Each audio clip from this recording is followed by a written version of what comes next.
মৰমৰ ছাত্ৰ ছাত্ৰীসকল, আজি তোমালোকক মই একচাটিয়া ব্যৱসায়ী এজনৰ মুঠ আয়, গড় আয় আৰু প্ৰান্তিক আয় কেনেকৈ নিৰ্ধাৰণ কৰে এই সম্পৰ্কে শিকাম। তোমালোকে ভিডিঅ'টো লাষ্টলৈকে চাবা। ইয়াৰ পৰা যেনেকুৱা ধৰণৰ প্ৰশ্নই নাহক কিয় এক্সামত, ভিডিঅ'টো যদি তোমালোকে গুৰুত্ব সহকাৰে চোৱা, এনচাৰ কৰিব পাৰিবা। প্ৰথম প্ৰশ্ন হৈছে, এগৰাকী একচাটিয়া ব্যৱসায়ীৰ মুঠ ৰাজহ সূচী তলত দিয়া আছে। একচাটিয়া ব্যৱসায়ীগৰাকীৰ প্ৰান্তিক ৰাজহ অৰ্থাৎ মাৰ্জিনেল ৰেভিনিউ আৰু গড় ৰাজহ এভাৰেজ ৰেভিনিউ সূচী নিৰ্ণয় কৰিব লাগে।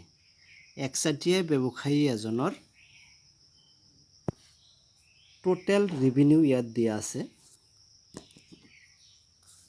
অৰ্থাৎ প্ৰশ্নটোত দেখুওৱা হৈছে, যেতিয়া ব্যৱসায়ীজনে এটা সামগ্ৰী, কিউ মানে সামগ্ৰীৰ পৰিমাণ, এটা সামগ্ৰী বিক্ৰী কৰিব, তেতিয়া তেওঁৰ মুঠ ৰাজহ, মুঠ বিক্ৰী আয় হ'ব 20 টকা। দুটা সামগ্ৰী বিক্ৰী কৰিলে মুঠ ৰাজহ হ'ব 39 টকা। ঠিক এনেকৈ যেতিয়া 7টা সামগ্ৰী বিক্ৰেতাজনে বিক্ৰী কৰিব, তেতিয়া তেওঁৰ মুঠ আয় হ'ব 106 টকা। এনেকৈ 10টা সামগ্ৰী যেতিয়া বিক্ৰেতাজনে বিক্ৰী কৰিব, তেতিয়া তেওঁৰ মুঠ ৰাজহ হ'ব 125 টকা। এইখন তালিকা দিয়া আছে। ইয়াৰ পৰা আমি MR আৰু AR বাহিৰ কৰিব লাগে, অৰ্থাৎ প্ৰান্তিক ৰাজহ আৰু গড় ৰাজহ বাহিৰ কৰিব লাগে। ইয়াৰ যিটো বাহিৰ কৰাৰ নিয়ম, এয়া বহুত সহজ।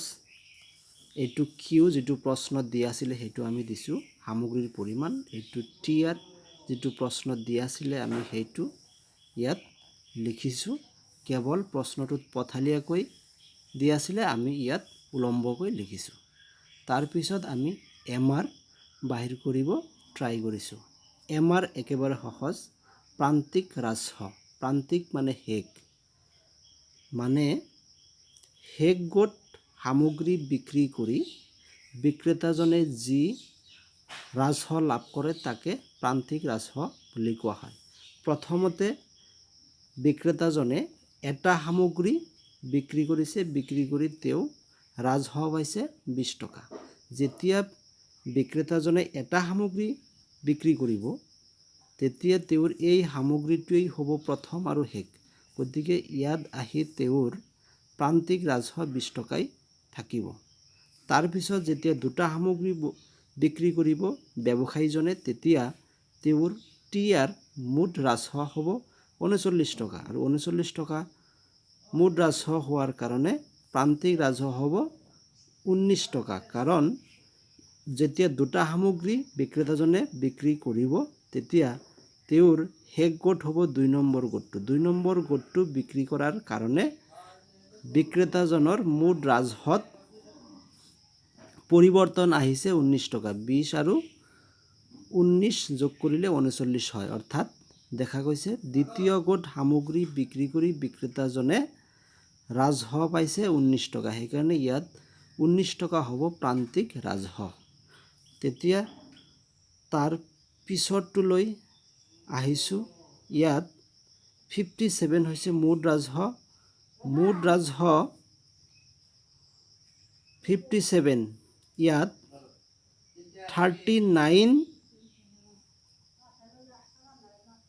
39ৰ পৰা মুঠ ৰাজহ 57 হৈছে তিনিটা সামগ্ৰী বিক্ৰী কৰাৰ কাৰণে। অৰ্থাৎ 3 নম্বৰ গোট সামগ্ৰী বিক্ৰী কৰাৰ ফলত মুঠ ৰাজহত পৰিৱৰ্তন আহিছে 18 টকা। গতিকে 18 টকা হ'ব মুঠ প্ৰান্তিক ৰাজহ। এনেকৈয়ে আমি চবকেইটা বাহিৰ কৰিছোঁ। যেতিয়া 5টা সামগ্ৰী বিক্ৰী কৰা হয়, তেতিয়া মুঠ ৰাজহ 85। যেতিয়া 6টা সামগ্ৰী বিক্ৰী কৰা হ'ব, তেতিয়া মুঠ ৰাজহ হ'ব 96। 5টাৰ পৰা 6টা, ইয়াত 6 নম্বৰ গোট সামগ্ৰী বিক্ৰী কৰাৰ কাৰণে ব্যৱসায়ীজনৰ মুঠ ৰাজহত পৰিৱৰ্তন আহিছে 11। 85 পৰা 96 ডিফাৰেন্স 11 গতিকে ইয়াত প্ৰান্তিক ৰাজহ হ'ব 11 এনেকৈ আমি লাষ্ট লৈকে প্ৰান্তিক ৰাজহ বাহিৰ কৰি থাকিব পাৰো 19 যেতিয়া ইয়াত যেতিয়া 9টা সামগ্ৰী বিক্ৰেতাজনে বিক্ৰী কৰিব তেতিয়া বিক্ৰেতাজনৰ মুঠ ৰাজহ হ'ব 120 যেতিয়া 10টা সামগ্ৰী বিক্ৰেতাজনে বিক্ৰী কৰিব তেতিয়া তেওঁৰ মুঠ ৰাজহ হ'ব 125 টকা অৰ্থাৎ 9 নম্বৰ গোটৰ পৰা 10 নম্বৰ গোটলৈ সামগ্ৰী বিক্ৰী কৰাৰ কাৰণে বিক্ৰেতাজনৰ মুঠ ৰাজহত পৰিৱৰ্তন হৈছে 5 টকা গতিকে 10 নম্বৰ গোটৰ প্ৰান্তিক ৰাজহ হৈছে 5 এনেকৈ আমি প্ৰান্তিক ৰাজহ বাহিৰ কৰিব পাৰোঁ প্ৰান্তিক ৰাজহ বাহিৰ কৰাৰ কাৰণে ফৰ্মুলা এয়া MR = change TR / change Q এই ফৰ্মুলা মতে মই আগত যিবিলাক আলোচনা কৰিলোঁ সেইমতে বাহিৰ কৰিছোঁ তাৰ পিছত হৈছে AR টো সহজ AR হৈছে গড়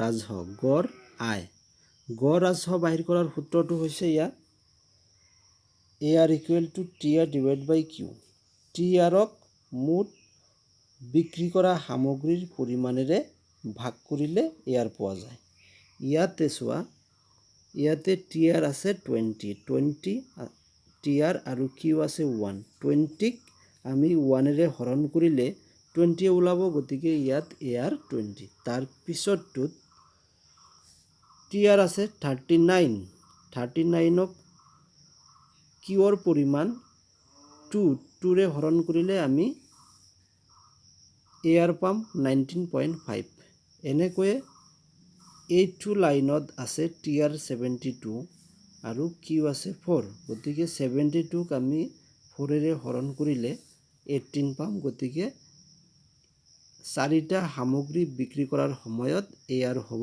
18 ঠিক তেনেকৈ যেতিয়া 7টা সামগ্ৰী বিক্ৰী কৰা হ'ব তেতিয়া বিক্ৰেতাজনৰ TR আছিলে 106ক এই সামগ্ৰীৰ পৰিমাণ 7ৰে হৰণ কৰিলে হৰণফল অৰ্থাৎ ভাগফল ওলাব 15.1 গতিকে 7টা সামগ্ৰী বিক্ৰী কৰাৰ সময়ত বিক্ৰেতাজনৰ গড় আয় হ'ব 15.1 এনেকৈ লাষ্ট শাৰীটো দেখাইছোঁ যেতিয়া 10টা সামগ্ৰী বিক্ৰী কৰিব বিক্ৰেতাজনে তেতিয়া বিক্ৰেতাজনৰ TR হ'ব 125ক এই 10টা সামগ্ৰীৰ পৰিমাণেৰে ভাগ কৰিলে ভাগফল ওলাব 12.5 গতিকে 12.5 হ'ব 10টা সামগ্ৰী বিক্ৰী কৰাৰ সময়ত ব্যৱসায়ীজনৰ গড় আয় বা গড় ৰাজহ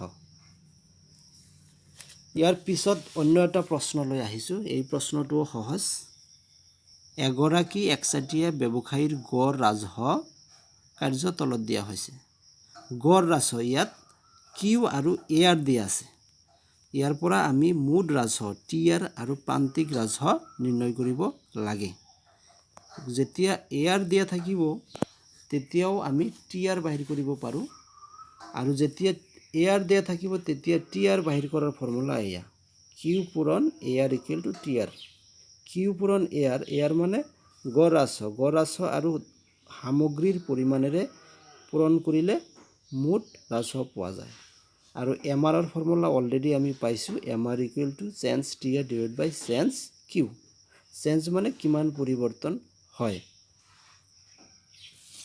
ইয়াতে চোৱা আমি প্ৰশ্নমতে Q আৰু AR দিয়া আছিল তেনেকৈ আমি উলম্বভাৱে বহাইছোঁ তাৰপিছত TR আমি বাহিৰ কৰি দিছোঁ ফৰ্মুলা মতে 1 আৰু 40 পূৰণ কৰিলে 40 হয় তাৰপিছত 2 আৰু 38 পূৰণ কৰিলে 76 হয় অৰ্থাৎ মানে Q * AR = TR এইটো আৰু এইটো পূৰণ কৰি আমি এইটো পাইছোঁ এইদৰে সবকেইটা আমি যেনেকুৱা 5 আৰু 30 পূৰণ কৰিলে 150 হয় আমি এইটোৱে বাহিৰ কৰিছোঁ তাৰপিছত MR টোও সহজ MR এই যে TR প্ৰথমে যে মানে প্ৰথম এটা গোট এইটোৱে প্ৰথম এইটোৱে শেষ, গতিকে এম আৰ প্ৰথমটোত একে থাকিব, এ আৰ আৰু টি আৰৰ সমান থাকিব। তাৰপিছত দ্বিতীয় গোটত আহি টি আৰ 40ৰ পৰা 76 হৈছে, গতিকে 40 আৰু 76ৰ মাজত যি পৰিৱৰ্তন ডিফাৰেঞ্চ সেয়াই হ'বগৈ এম আৰ, গতিকে ইয়াত 36 হৈছে এম আৰ। তাৰপিছত 3 নম্বৰ গোটৰ ক্ষেত্ৰত টি আৰ হৈছে 150, 2 নম্বৰ গোটৰ ক্ষেত্ৰত 76 আছিল, গতিকে 150 আৰু 76ৰ মাজত পাৰ্থক্য হৈছে 29, এই 29 হ'ব এম আৰ। এনেকৈ আমি মানে প্ৰত্যেকটো গোটৰ টি আৰত যি পৰিৱৰ্তন আহিছে সেই পৰিৱৰ্তনটোৱেই আমি ইয়াত এম আৰত লিখিছোঁ। এম আৰ হৈছে প্ৰান্তিক গোটৰ পৰা পোৱা ৰাজহ, প্ৰান্তিক গোটৰ পৰা পোৱা ৰাজহ। তো এইখিনিয়ে আজিৰ কাৰণে সামৰিছোঁ, ধন্যবাদ।